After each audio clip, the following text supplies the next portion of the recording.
அஸ்ஸலாமு அலைக்கும் வரஹ்மத்துல்லாஹி வபரகாத்துஹு. இஸ்திக்ஃபார் பகுதி 2.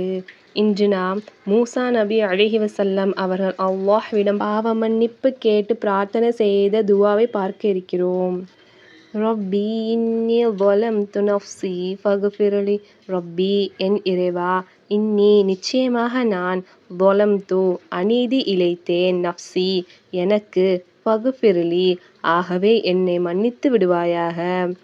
அல் குர்ஆன் 28வது அத்தியாயம் 16வது வசனம். இதன் பொருளாவது, என் இறைவா, நிச்சயமாக நான் எனக்கே தீங்கிழைத்துக் கொண்டேன், நீ என் குற்றத்தை மன்னிப்பாயாக. இந்த வசனத்தின் தொடர்ச்சியாக அல்லாஹ் சுப்ஹானஹு வ தஆலா தனது திருமறையில் இந்த துவாவை ஓதிய பின் மூசா அலைஹிஸ்ஸலாம் அவர்களை மன்னித்ததாகவும், அல்லாஹ் கஃபூருர் ரஹீம், அல்லாஹ் மிக மன்னிப்பவன், கிருபையாளன் என்று கூறுகின்றான்.